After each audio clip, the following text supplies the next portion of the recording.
Ele tinha pouco mais de 20 anos quando decidiu, na garagem de casa, concentrar em uma só placa de circuito todos os componentes que formavam os poderosos e caros computadores da época, os chamados mainframes, que ocupavam andares inteiros nas poucas companhias que tinham dinheiro para pagar por eles.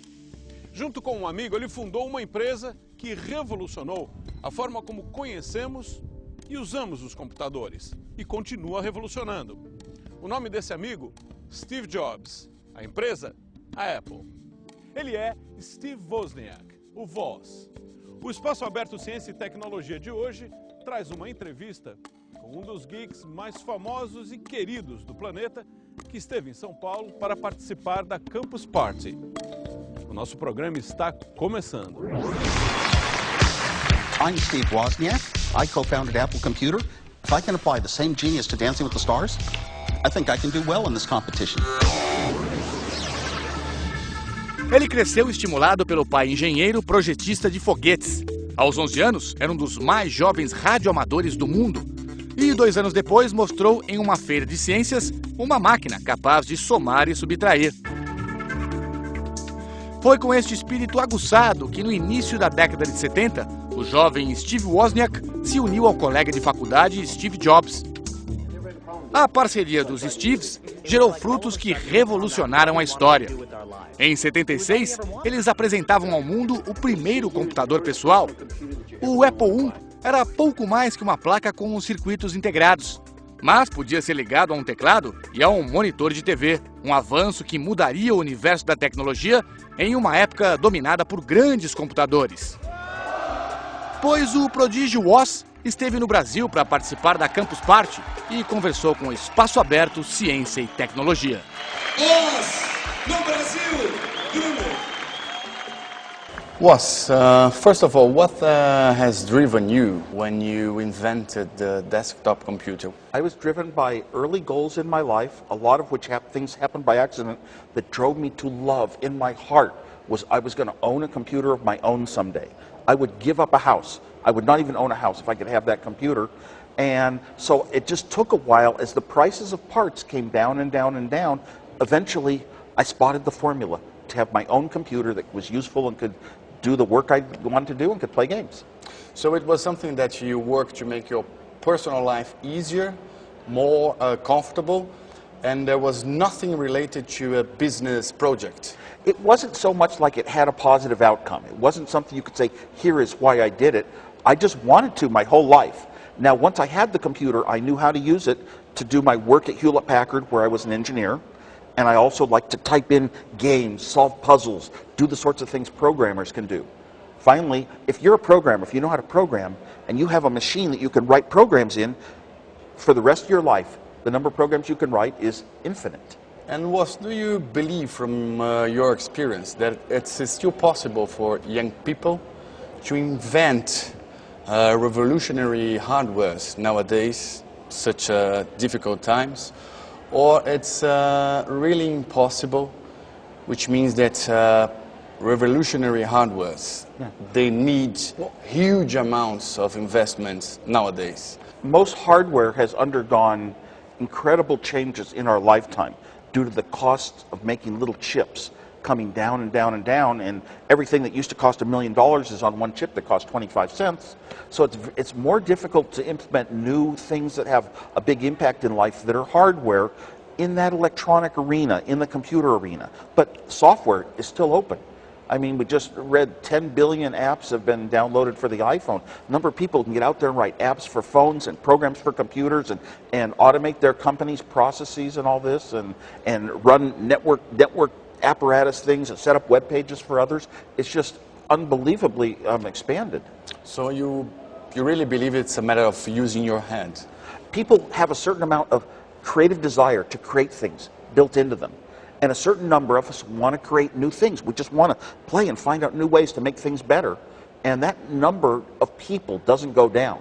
It's just that how it comes out is maybe limited and channeled by the environment of the day.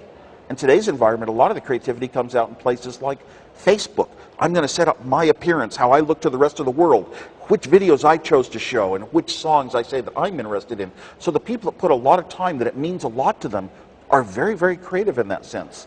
And even the game players, we all know that game playing develops your mind for strategies in life. What is the key element for a successful business in our days? I mean, making a massive investment in technology or in people? What would your choice be? That's a very difficult question to answer because words technology and people have many, many different layers of meaning. If you're going to start a company and you want your company to be successful, that usually means it's going to make money. But to a lot of us who are young and pioneers and creating the new stuff, we just want to change the world and we don't care how much money the company's in. We want to be known for having made a successful company that kind of goes on, changes things in a way that continues. And the trouble is, to have a successful company, you better have good people. The other people are the people who are going to use your product. I think you should put all the effort into understanding those people that are going to use your product, program it, build the hardware in ways that naturally come to human beings. The human must be more important than the technology. And most people would agree with that statement, and yet very, very few products, very few companies seem to follow that philosophy. Em 1981, em pleno sucesso da Apple, Woz caiu pilotando seu avião e tratou a amnésia causada pelo acidente com muito videogame.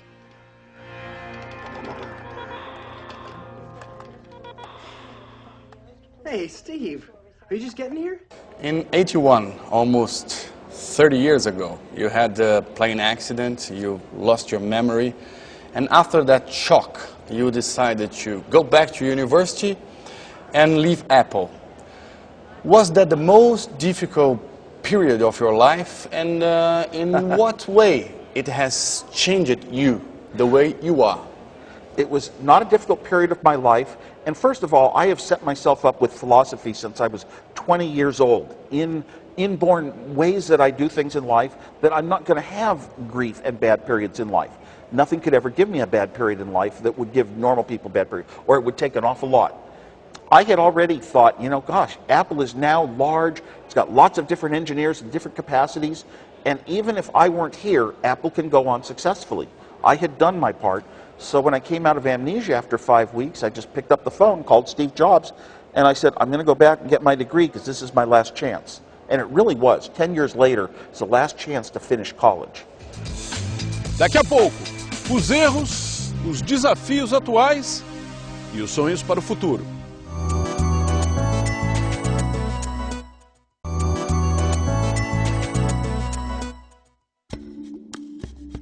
Depois de deixar para trás as tarefas como executivo da Apple, Woz decidiu terminar a faculdade. Deu aulas no ensino médio, criou empresas e um campeonato mundial de polo em Segway, aquela espécie de andador sobre duas rodas. Steve Wozniak and his partner, Karina Smirnoff. Sempre extrovertido, Steve Woz é seguido por uma legião de fãs que o acompanham desde a versão americana da Dança dos Famosos até o seriado The Big Bang Theory. Is that Steve Wozniak? I think it is. The great and powerful Woz. Woz, the world has seen you in TV commercials, TV popular series, Dancing with the Stars. What could you tell us about your pop star lifestyle? I mean, is that the real Wozniak trying to make the most fun of life? A lot of these things are blessed accidents. Never once would I ever pick up a phone and call a press, even yourself, and say, I want you to print something. Never once would I call a TV show and say, I want to be on your show. Never, ever. I try to hide back and be, my natural style is to be unseen. But they call me, and I answer the phone, and I'm polite, and I get talked into things. And I turn down Dancing with the Stars so many times because I can't dance. I've never seen the show. But they talk you into it if they're nice enough. So I am blessed, and it is kind of a rock star life everywhere I go. But I had that before these TV shows. Even before the TV shows, anywhere in the world, people might come up, oh my gosh, Apple is such a great company. Or, oh God, I love my Apple II computer. Is it all the racing championships? Yeah. Oh, what is it about the Z car? It is awesome. Hey, Steve, you sell the apples. I'll sell the Z. So I already had that. I don't know why an engineer would ever get it. I think they admired a lot of things that they know about my life. You know, the fact that I would go back and get a degree, the fact that I would teach young kids for 8 years, you know, and keep it secret, the fact that I was very charitable and didn't really do things for money. And what would you say it's your philosophy nowadays? Well, major philosophy is life's about happiness. You measure your accomplishment by that, not by money. Be nice to people. An individual, letting somebody know that you care about their situation is more important than even creating a personal computer for the world. When a teacher looked at me and said, "Oh, wow, you know, you did great work," and praised me, that sort of praise, that meant more in my life. And that what I was doing was good stuff, and I'm going to keep it up and keep going at it, and you know, anything that comes from it that you can really measure in other ways. So it really gets down to me, the philosophy is feel good in your heart. That's where the happiness has to be. In your biography, you say you learned not to give great credibility to what you read in the media. How to believe in what we see and in what we read in the internet? Do you think there should have to be any kind of control of quality? I don't like the idea of controls, but I think there always has to be some. Let's call it regulation, if you will. Where do our freedoms come from? In the United States, our freedoms come from regulation. It's called the Bill of Rights and the Constitution, and it says basically life will be run on these sort of rules. These are what Congress cannot do to impede things. But there's always limits. I mean, we have freedom of speech, but you can't yell fire in a crowded theater, and you can't stimulate people to go to violence. There are still limits to free speech. I think that there should be stronger penalties when the media prints fabricated information and very incorrect information about individuals, and they know that it is. Take very negative slants, and they'll say, oh, by technical reading of the words, a lawyer can demonstrate that this is clearly by a spreadsheet okay and true, but it's really giving everybody an impression that's a lie. Well, you are co-founder of EFF, which is one of the most important net-censorship organizations. What are the biggest challenges for the internet now and in the future? There are a lot of individual challenges on the internet, and usually it runs into the gamut of either the government or large companies trying to manipulate and regulate what users will get and see in their internet experience. And I'm for just, it should be totally open, it should be as free. When we first discovered the internet, it was, oh my God, I can get to anywhere in the world for the first time in my life at basically no cost. And I can actually share information with other people far away. I can put up my own websites. And now we're getting told that maybe people who pay money will be able to get their television channels to me a little bit faster than somebody who didn't want to pay the money. Let me choose. Let me say, I want all these TV shows, and great. If I can only see one at a time, let me choose, you know, which one gets the preference. No, the internet neutrality it's called, but it goes deeper than net neutrality. And basically, I am on the internet, and you don't get in the way, you don't blockade, you don't focus and become a content provider and decide what I'm going to get to on the internet. Are you a big fan of convenience in terms of technology on the market? And if so, would you say convenience is the key element of Apple's success? Apple got a reputation for making easier to use products than other people that were sort of more understandable to a human with eyes and fingers over time. And to this day, Apple's really setting the tone for that, changing a lot of our cell phone experience and now the pad experience, and by presenting it in ways that are basically more convenient. Look, we care about quality. And all my life, music, you got hi-fi, you bought hi-fi systems. The higher the fidelity, the more the fidelity from the low frequencies to the highs, they were all reproduced equally. And then all of a sudden, MP3s came along, and quality was out the door. We didn't care about quality, we cared about the convenience. And that's what the modern computer era, the internet era is all about. It's how easy and quick can I just get something by almost no action at all. Was Steve Jobs, the guy who did the iPhone, the iPod, the iPad, would that products have happened without him? Those products were already happening without Steve Jobs. There were a lot of music players, MP3 music players. Very low amount of songs on expensive media compared to today, or the mini disc from Sony where you had to record your own. And Apple really got the formula right. So really what Steve's contribution is spotting when the formula is right for the masses. And he very often says, not for the techies who understand everything, but for everybody to use, the same as a Walkman. How do you make a device? And there was the iPod. So Steve was very, very responsible for that. Would it have happened without him?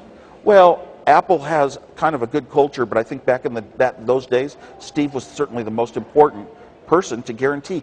You know, if you have a normal company, there might be 10 important executives, each vying to have certain features on something. It'll come out cluttered with features. We don't do that. That whole idea of simplicity and convenience is it does what I want and not much more. And that's a balance that Apple's very good at finding. And talking about Steve Jobs' health, do you think that, I mean, for whatever reason, if Steve Jobs would not be at Apple, would the company be as capable as able to produce the kind of products it's producing? Oh, the analysts talk about this over and over and over. And the last time Steve had a health problem, they made it sound like they kind of all agreed that Apple would not be the same. Steve's gone, Apple goes down the drain. And this time, the same analysts are saying, oh, Apple has a good seated set of top executives and staff, and it will really go on the same for some time. So who knows what you want to believe.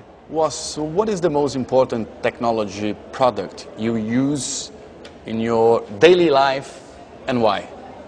The most important is my MacBook Pro, which is kind of like the older, larger laptop, because that's the one that I usually prefer to sit down with at home or in hotel rooms, which is most of my life, and start doing my internet work, which is hours a day, and it's very important to me. When I'm in a place like a restaurant or an airplane, I prefer the iPad, and I use the iPad for the same things. And when I'm walking around, and all I have on me is my iPhone. My iPhone is great too. So each three equally. And what was your biggest business or technology mistake in your life? Yikes. At Apple, I didn't really make many mistakes. And looking back, I said, well, I could have done a couple things differently that would have really actually helped Apple. But I've started other companies since then. And I think one recently was called Wheels of Zeus, and we were going to make a little GPS-based telecommunications device that you could put on a dog, not have to charge it for a year, and it would always tell you if your dog accidentally escaped its boundaries, went where it wasn't supposed to. Or you could put it in a car, or you could put it in your briefcase, and you would always be able to find these things. And it turns out that I wasn't able to accomplish it.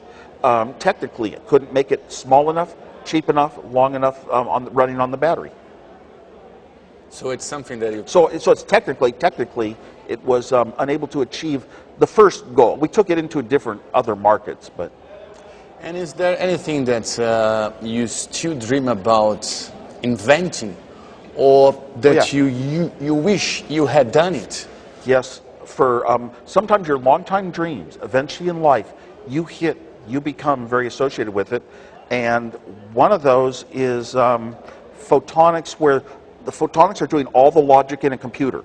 Basically, instead of feeding a battery into a chip, you feed in a light stream, and everything's being done with light, and light stream, a little fiber optic comes out, and there's no electrons involved.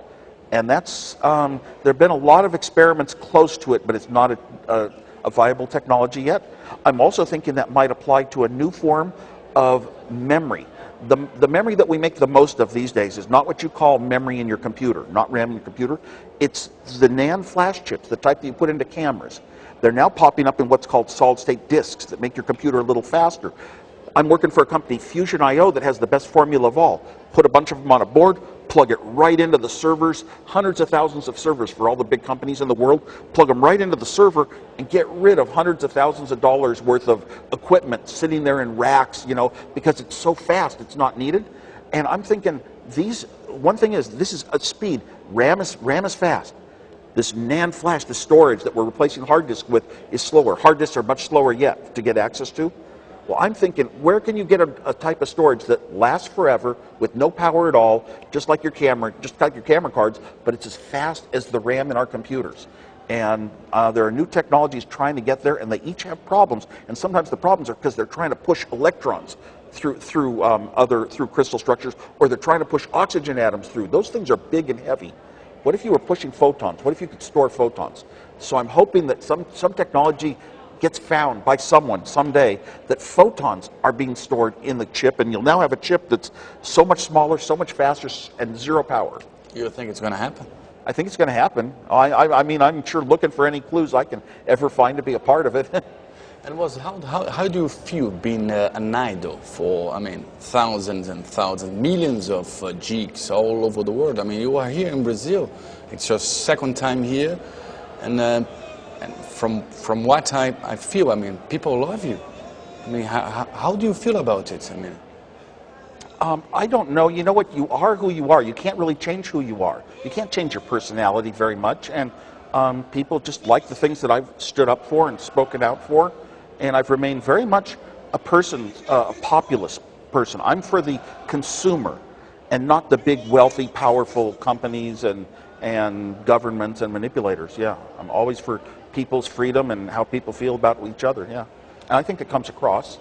And you know, I don't know. They also like the fact that I was involved in some very important technology steps, sort of the seed that has grown to this huge thing we have nowadays. What could you say about our country, Brazil?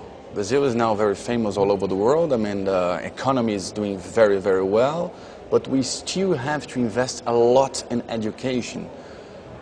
What do you think about it? I don't think education will ever get enough investment in any country of the world because the money tends to come from government, and government allocates money according to votes, and children don't get the vote. The people who are going to be the students in schools don't get to vote for schools. And so they're always going to be squeezed out by the people that a family of 5 gets no more votes than a family of 2. And I'm for education. I've been for 2 things my whole life, technology and education. So I care a lot about this, and I do everything I can to help education. I think we need a lot of voluntary effort and a lot of effort from parents to contribute. And the really good, smart students, the ones that go far in life, generally come out of an environment where they get a lot more than just going to school and watch my kid for the day. Thank you so much. My pleasure. Great pleasure speaking to you. Okay. Thank you so much. Obrigado. O Espaço Aberto Ciência e Tecnologia fica por aqui, mas continua na internet. Visite o nosso site e faça o programa conosco, deixando seus comentários e as suas sugestões. O endereço é g1.com.br/globonews. Até a semana que vem.